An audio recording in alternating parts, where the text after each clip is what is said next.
Afternoon, everybody. Happy Tuesday. I'm Andrew Destin here in Pittsburgh, Pennsylvania, joined by our very own Jason Mackey of the Post-Gazette, who's out in Denver covering the Pirates Rocky series. Jason, how we doing? How's Mile High City treating you? Maybe a little bit better weather than what you had in St. Louis there down the stretch? Oddly, yes. I didn't think we would be going to Denver to get more sunshine, but it got a little hairy at the end of the St. Louis trip. First 2 days were beautiful, and then Saturday, I was told that like 3 tornadoes ripped through there or something. That was crazy to me, and I could be misstating something, but I know that it was very loud with a lot of thunder and lightning. And like the genius that I am, a couple of us met for dinner on Saturday with the day game. Me, Alex Stump from DK Pittsburgh Sports, and Justice De Los Santos from MLB.com. We went to this place called Salt and Smoke in the outfield at Busch Stadium. Me, like a genius, it's an umbrella, walking down the street, trying to shield myself from the rain, lightning, thunder. It's real great plan, Jace. Real proud of myself for that one. So, yeah. Well, you're standing here, so I guess you made it out okay. Against all odds, Andrew. I'm doing all right. The weather's better here. That was probably more of an explanation than needed. But anyway, good to see you. No. Oh, likewise. After our last time, we recorded this like 12 hours after seeing each other. I'm missing you a little bit, man. It's been a week. Can't believe it. Homestand soon enough. Yeah, absolutely. But before that, want to talk about this offensive outburst against the Rockies. Really shouldn't come as a surprise given Coors Field and all that, but contributions up and down the lineup last night. They'd been shut out twice in the previous 5 games. I guess that's one way to overcorrect for a couple of bad hitting performances to explode the way they did last night, huh? Really good, man. And I thought I wrote this a little bit in my game story. I thought about Friday night's game where they just smoke balls left and right. I don't know the exact number. I think it was like 16 at 95 plus or something. I mean, they hit the ball hard, and it was right at people. And you know this. It's just it's the devil that baseball is sometimes, where you can do everything right and you just make outs. And last night they found holes. They just kept pounding them up the middle. I thought they'd really good at bats against Kyle Freeland. I like the brand of baseball they're playing, man. I really do. And I wrote a little bit last night about Carlos Santana too. Him busting it down the line to score a 7th run, extend an inning, beat out a double play. And I talked to Andrew McCutchen afterward about sort of the standard they're setting with that sort of stuff. Like, that's what this team needs to be. And I think fans grew really frustrated the past couple of years that wasn't there. They weren't doing those things. They are now, and you see them get rewarded for it. You're going to have nights that are slow, like Friday in St. Louis. And then you're going to have nights where things kind of overcorrect, the dam breaks, and just some fun ball like they played last night. What did you think? I know you were sort of following it. Went to a poetry reading last night. I'm proud of you. That's awesome. So you've read about it? You've obviously watched them from afar. What have your takeaways been? Yeah, similar to yours. I mean, while I'm not in depth listening to slam poetry, trying my best to keep up with the Buccos, but yeah, I mean, it's on my end, it's the same as you could say. I mean, it's for every game like the opening day or the home opener where you have a Jason DeLay trio of bloops and dinkers and duck snorts, you're going to have the ones that go in the opposite direction like Friday, and it's just it's the approach. That's the thing that's really stood out to me, and I think you touch on a really good point there too on the leadership front with Carlos Santana. It's like it goes back to the unfortunate injury with O'Neal Cruz sliding at home plate. He's the first on deck, standing up for the teammate immediately. And it's now not just talk, it's the performance too. He's, I think Derek Shelton said this back in spring training. We obviously still thought he was a big league hitter. He's still producing. He's still putting results out there. But it's not just a guy who's putting his head down, going to work, minding his own business. He understands it seems like there's a bigger magnitude to this, that it's not just about him. It's paying it back to these younger guys and setting a good standard, which, I would be hard-pressed to believe that many 37-year-old first basemen are supposed to run out balls to short or in the hole and think that they're actually going to reach base because of it. But that's the difference, right? Like you're setting that kind of standard. And I think that approach, it's addictive. It's contagious. It goes up and down the lineup. And we're seeing it from a lot of guys. Nobody's above playing the game the right way, which I'm not one to say that that's not been the case in Pittsburgh for a while. But when it's guys that are a roster that's filled with I will. I saw it. I think you have a lot of people in the clubhouse that would tell you that. Yeah. You know what I think it's been a change. Yeah. You touched on this point earlier about it. About their at-bats and sort of a mature approach. And that's one of the things that stuck out to me about last night. And it's not just last night either. Like last night was just another chapter in something they've done the entire season. And it dates back to something they wanted to address in the offseason, where Ben Cherington talked about wanting to up the on-base percentage. That's sort of a code word or a different way of saying we want guys to take more professional at-bats. And I would argue that they didn't have enough of that in the past. Like, forget the success rate, hits, not strikeouts, whatever. Like, you want a certain kind of approach. You want guys seeing pitches. And Andrew McCutchen has done an exemplary job of that. Connor Joe, same deal. Even G-Man Choi when he was healthy. Carlos Santana. And Shelton said it last night, and I thought it was true. Guys just not giving away at bats. You're seeing pitches, taking strikes, getting into the other team's bullpen, stressing the starter. They did a really good job against Kyle Freeland last night. I mean, this is a guy that came in with the best ERA in the National League, and they made him look silly. And you could see Freeland getting upset on the mound. Like, he couldn't get anything past the Pirates, and they were making him work. And that is not the Pirates, once again, for the 9 billionth time.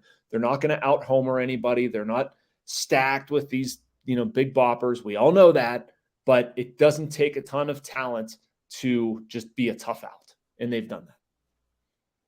Right. Yeah. And it's other guys who, to your point, earlier in the season, maybe they were a little bit easier outs. I mean, a guy like Rodolfo Castro all of a sudden catching fire and hitting the ball well and turning in better plate appearances, which, you and I could say, if you looked at spring training, there were a lot of times where you maybe questioned the approach or said that he wasn't, stepping in the batter's box with the right intentions or something, you could point to last year with the higher strikeout rates.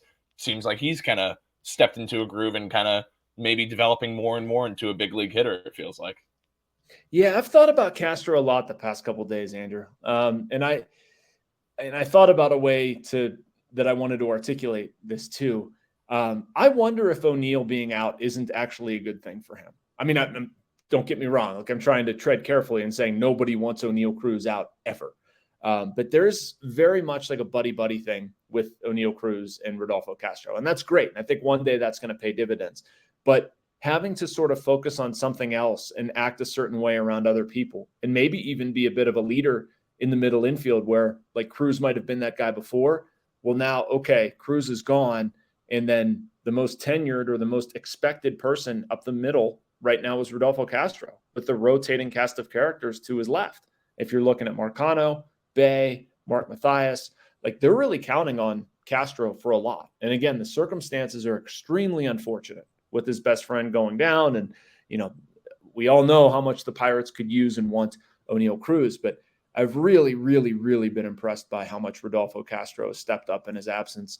The defense is what it is. Like, he doesn't look tremendously comfortable at shortstop. I'm not sure it matters. If you get a hit every game, if you hit between 400 and 500 over I don't know what it is, 9-game stretch now, if you continue to produce with a bat, we're going to live with the defense. You'll figure it out. It's good enough, which is what it's been. But I've just, I've really been impressed with Castro and how he's sort of taken and run with this.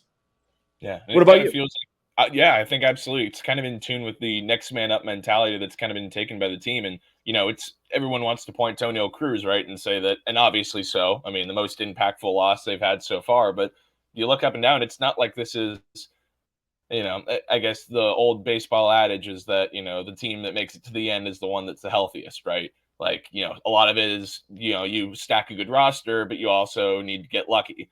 I don't know that I would say this Pirates team has been lucky, a little bit over a dozen games into the season. JT Brubaker's out for the year. G-Man Choi is now shelved, and O'Neill Cruz is out for multiple months. I wouldn't say this is a lucky team, which, you could point to with, obviously the Tampa Bay Rays are a really good team, but like their hot start, right? You would attribute that to some luck that eventually they'll correct and they finally lost the game. But with the Pirates, it feels like they are embracing that concept of, hey, like, we have enough depth here. We can actually compensate for these losses. And maybe it's not to the exact same level, but Castro is doing a pretty admirable job of it so far. And it feels like the loss hasn't been as, significant as maybe it would have been. Yeah, no, lucky is not how I would describe the Pirates at all. Like, they signed Harleen Garcia, feel really good about a back-end reliever, left-hander, and he's been unavailable to them. And that's not a mark against Garcia or anything like that. It's just like, that's another injury that I think we're forgetting about. The bullpen's been really good, and it's missing what was supposed to be one of its really key pieces. Rob Zastryzny steps up and does a fine job. Jose Hernandez pitched last night and I thought was pretty good. He's done a pretty good job in lower leverage roles. But anyway, my point is that they've largely been unlucky and that they found ways to win games, man. Like, that's one thing I think about this team a lot, where good teams sort of pass the baton, right? Like, I know that's a cliche, but you have one game where Ji-Hwan Bae steps up and is just absolutely incredible in the outfield. You might have another where Bryan Reynolds just goes bonkers and has, 2 bombs and drives in 5 or something like that. Maybe Ke'Bryan Hayes takes it the next time and, he goes 3 for 4, drives in 4. Maybe Johan Oviedo shoves and gives them 7 strokes. Like, all of this stuff has basically happened, and you're seeing different guys shine on different nights. And you can win games different ways too. Like, they've won high scoring games. They've won low scoring games. They've won quick, clean games. They've won sloppy slogs. Like, they've won where they've had to protect leads. They've won where they've had to come back. Like, it would be interesting to go through the 16 games. Is it 16 now? Something like that. And analyze, like, what type of game is this and how did they fare in it? Because they have won with a lot of different players and they've won a lot of different ways. And to me, doing that while being unlucky, pretty impressive. Yeah, and it seems like the new recipe for it has been, hey, actually have some starting pitching that helps you out, right? Ooh. I mean, they're getting quality starts that are helping out the team. That's not as much of these slugfests that were at the beginning of the year. They're finding ways with the starting pitching, which, despite Brubaker being out, other guys are stepping up, and Vince Velasquez, Rich Hill, looking like the guys that maybe they were expecting when they signed him this offseason, right? How about that, huh? Rich Hill was dead, right? He was old, he was washed up, made all these broad assertions, and he's terrible. Get rid of him. Wait a second. He's given up 1 run. What? No, but not more than 1. Gave up 1 last night. Whatever. Back-to-back quality starts. He's looked really good. I'm curious what they get out of Vince tonight, Andrew. I was talking to Vince yesterday. Some on the record, off the record, about sometimes how his stuff, when it pops loose, so to speak. Like, we've seen him, like, in the last start, really, really good. We also saw him various times throughout spring and early in the season where he's wild. He was using this term. I don't know if you've ever heard this. He said, I get real wristy when he throws. Like, some of his breaking stuff, like, it can tend to spray on him because of how much he counts on his wrist and that sort of snapping. I just thought that was, I never heard anybody put it like that. But anyway, in St. Louis, Vince was outstanding, I thought. I'm really curious to see what he does tonight. A chance for the Pirates, honestly. Like, if they can sweep this thing, I know I'm putting the cart way ahead of the horse, but, like, you've got Oviedo sitting there on Wednesday. The Rockies did not look like a good team last night. And I mean, this is the hurdle I'm looking for. Like, they're probably going to be pretty peeved about last night, looking to bounce back. You need Velasquez to throw strikes, be able to command his breaking stuff. And I mean, I don't know, man, a 3-game sweep coming home after this road trip would feel awfully good for that club. Let me ask you this. What have you made of Velasquez? How do you think he tightens it down? For me, it's an interesting one because, I mean, we've all followed his career, right? Throughout being with the Phillies for a long time, finally getting moved out to the bullpen last year, and now being back to a starter. I've always thought the stuff is there, and it's truly just a matter of whether he's on or whether he's off. And, it seems like it's been a lot of, okay, this year or this week I have it, next week I don't have it. It's kind of that constant yin and yang with him. But the highs with him, we know how good the stuff is. I mean, I think it was his first career start, or at least at some point during his rookie year with the Phillies, where it was like the 13 strikeout performance, or he was mowing dudes down. He has the stuff, and I'm just so enamored with the concept of, the Pirates being this reclamation project or reclamation home for pitchers who have that kind of stuff, like an AJ Burnett or like these Lirianos who've come here. I'm not against saying that Velasquez is capable of doing it this year.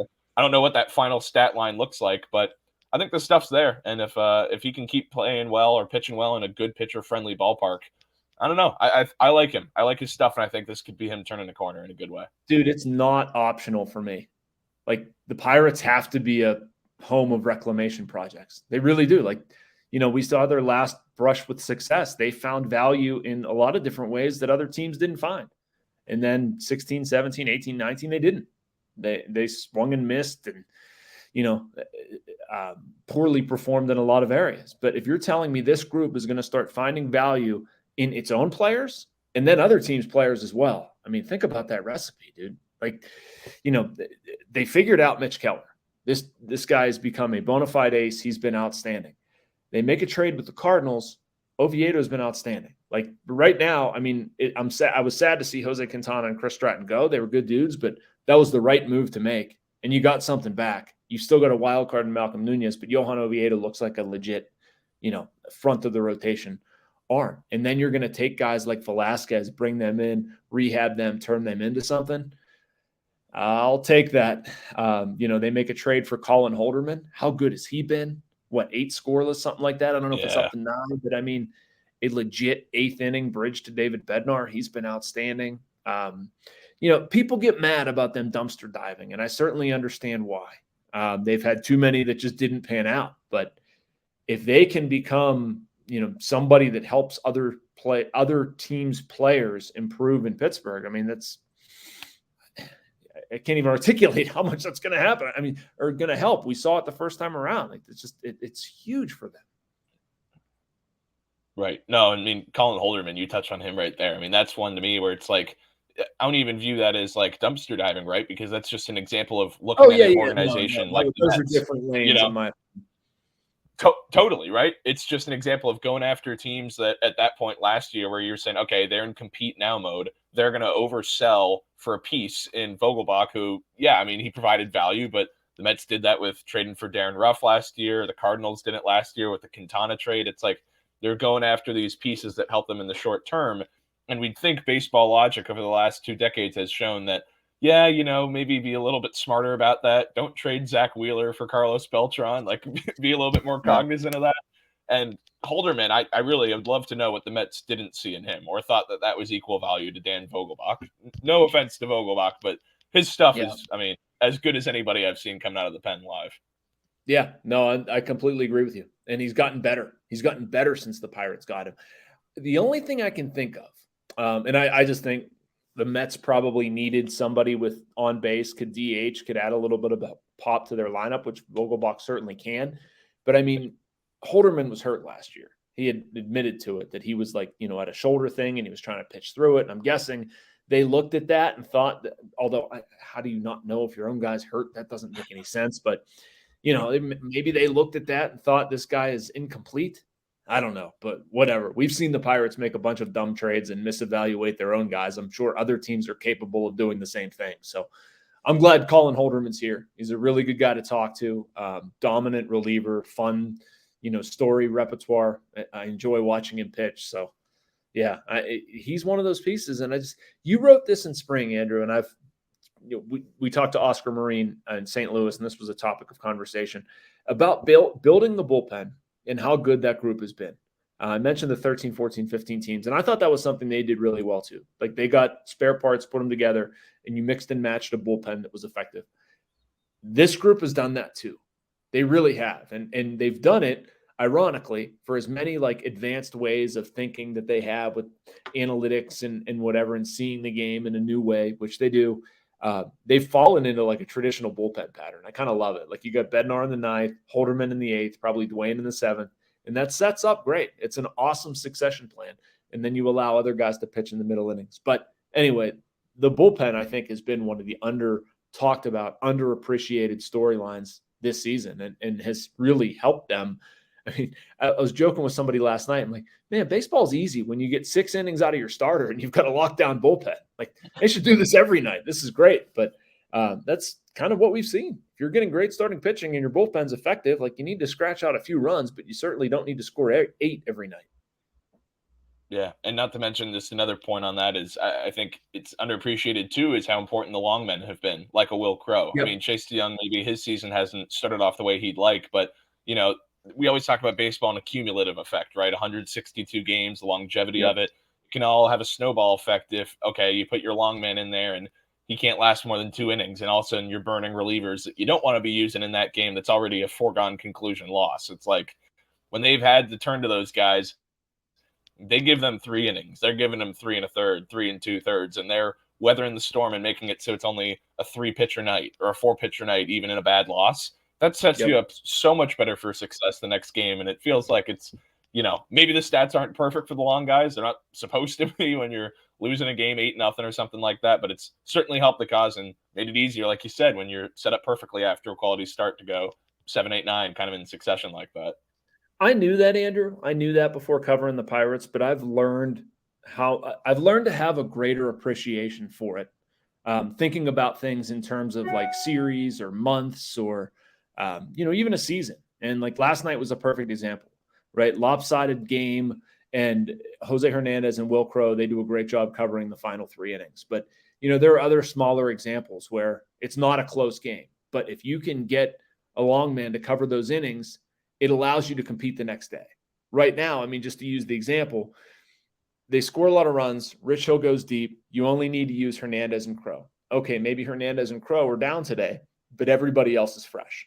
And then if you get a lead, like all of a sudden you're able to, again, go Dwayne, Holderman, Bednar. And even further than that, if you want to use those guys 2 days in a row, let's say we get to Wednesday and you also have a lead and you want to go 7, 8, 9, you can. Like it's just this thing over time. It's not just one isolated day where you think about this guy can pitch every day. And no, I mean, and we saw the effect last year of David Bednar pitching as much as he did. And yeah, it was great. He was this workhorse. He's going to throw 50 pitches and he's this great fun story. Cool. But like you ran the wheels off of him, and cumulatively it didn't work out well. So I'm glad to see nights where they preserve Bednar, where they preserve Holderman, where they preserve their leverage guys, and give the work to other people and let those guys pitch. Right, absolutely. And on that pitching front, one more topic I kind of wanted to segue into, and we talked about this earlier, was on the catching front. Now you got Austin Hedges back in the fold after what he was dealing with on the concussion front. I'm curious, just from you being with the team and seeing it more up close. I mean, obviously his track record speaks for itself in terms of how he impacts a pitching staff, but how much do you think his reintroduction into the lineup and into the clubhouse as a guy who's playing most days, how much of that maybe helped the pitching staff a little bit? It doesn't hurt. I know that. That's an interesting dynamic to me. And I've spent some time thinking about the whole catching situation too, because I think Jason DeLay by and large has been very good. And for a backup catcher, he's perfectly serviceable. Guys really like throwing to him. He calls a good game. He handles the ball well defensively, blocking it, throwing it, whatever. That's Austin Hedges' bread and butter, right? Like he has hits in 3 consecutive games. I don't care if he has no hits. I like what Austin Hedges does, working with pitchers, have a relationship with them, knowing what he needs to do to bring out the best in them, scouting reports, steering that sort of ship. And having him back in that capacity, I think, has been noticeable. I don't think it means they're screwed if he's not there, which is why I started with the delay point. I mean, I think they're actually set up in a decent way with backstops that the pitchers like and respect. But Hedges and the standard he sets back there is so noticeable. I love it. I mean, it's like Jacob Stallings, but different. Stalls obviously had a lot of defensive ability, had a great arm, blocked well, framed well, all that stuff. And I respected the heck out of him for the work that he put in. Hedges does it a little bit differently. Maybe there's a little bit more Russell Martin in him. I don't know. But I mean, he is a noticeable presence around that clubhouse. Funny anecdote for people. We walk in the clubhouse yesterday and he and Kanan Smith and Jigba are engaged in a very intense game of Connect Four. Connect Four. Yes, the child's game. And we're sitting at these tables in the middle of the clubhouse and like Austin Hedges like staring super intently at his next move and Kanan's plotting. The guys are standing around like taking in the board. It was hilarious. It was so fun. But one, that's stuff that this team generally didn't do anymore. But I just love always seeing Austin Hedges in the middle of something, whether it's a game of Connect Four or sitting with Jason DeLay and going over scouting reports, talking with pitchers about what they like to throw in certain sequences. He's just been very, very good for this team. And it's one of those things where you're around it all the time and you see it. But if you watch the games and you see his offense, which I understand is limited, and you're judging him based off of that, it's an unfair sort of grading scale.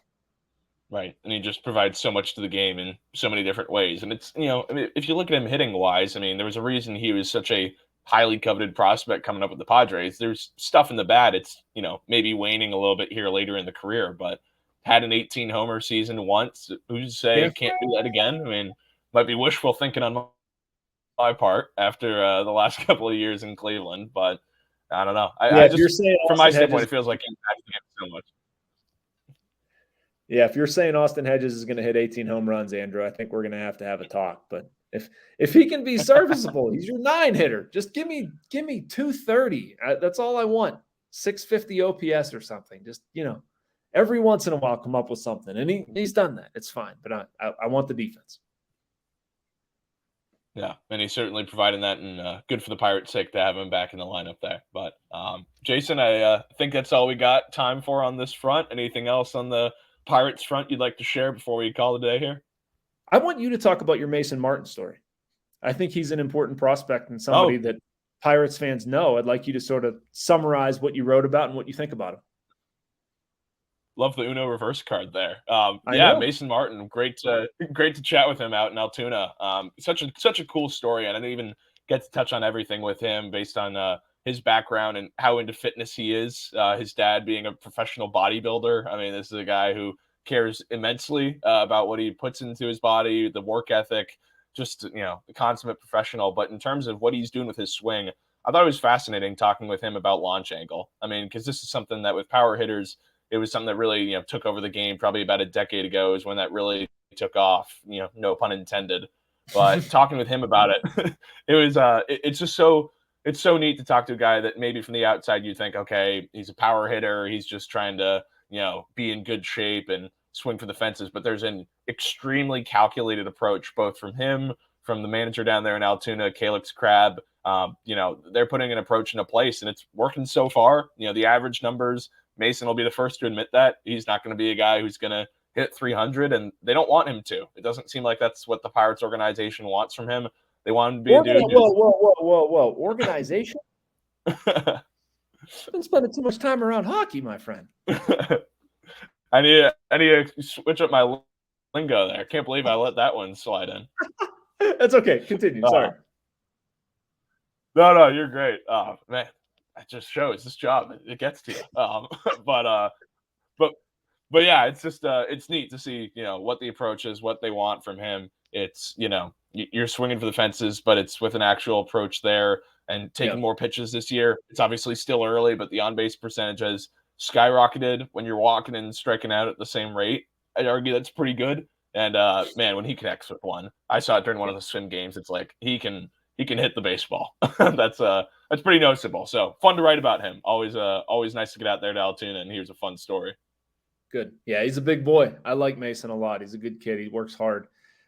It was a shame to see him have the year he did last year. I mean, you can't have that much striking out. I think he'd be the first one to tell you that. And I'm sure a lot of people, and including, I wouldn't say I've written him off, but I've certainly doubted whether he was going to get up to the major leagues based on the swing and miss and the strikeouts. And I hope he figures it out. It's really interesting because he's got a tremendous skill set. And that struck me, like reading your story, Andrew, and hearing what he's talking about and how he's going about it. And, basically taking a step or two back. You're going to work on that stuff at Double-A. They're trying to divvy up reps, but if he produces there, I mean, the Pirates have brought guys up from Double-A before. Sawinski, Castro, they haven't necessarily been finished products, but I don't think they're scared of it. I mean, Mason Martin was in spring training before, and he was somebody that was very, very highly thought of. I know people like me talked about him maybe being the future at first base. And I would argue that the future doesn't look terribly bright. That sounds more critical than I mean it, where like it's just kind of cloudy. He has to sort of burst through and do some things. I hope he does. Again, he works his tail off and taking an interesting approach like you wrote about. So good job. I enjoyed that story. Oh, well, thank you. Yeah, it's a fascinating thing in this with the Pirates, just because you got Nunez, like you mentioned earlier, at third in AAA. You got Matheson down there in Greensboro, who's healthy now. And all these guys are really intriguing prospects, just kind of what they bring to the table. But if Martin figures it out, I mean, he has as good of a shot as anybody. Everybody's kind of in a similar cluster. I think it'd be fair to say nobody's so far ahead or so far behind anybody else. It's performance. Yeah. It's go out and do your job, and if you do it, like they're going to give you a shot. It feels like so. Yep. Yeah. All right. Well, it's awesome. been fun, Jason. Yeah, great chat as always, man. Glad we could do it, and also you being out there in Denver. Love looking out from the hotel room. I bet you can see the mountains from not too far away. But yeah, I won't bother. I'll screw it up. Yeah. So I'll see you in a couple we'll days. We'll take your word. Awesome. Thanks, Jason. Yeah, I'll see you just 2 days out here in beautiful Pittsburgh. So Thanks for the chat, Jason. That's all the time we got today. If you enjoyed the video, everyone, hit the like button and subscribe to our YouTube channel to stay updated with our latest content. If you haven't already, check out our subscription deal in the description. $6, 6 months of access. A lot of sports news to keep up with. You don't want to miss it. Jason, thanks again for your time, and we'll see you all next time. Thank you for checking out this content from Post-Gazette Sports. If you liked the video, please like it and subscribe to our YouTube channel. If you enjoyed it on Apple Podcasts, please rate us 5 stars on Apple Podcasts. For 6 months of digital access to post-gazette.com for just $6, click the link down in the description.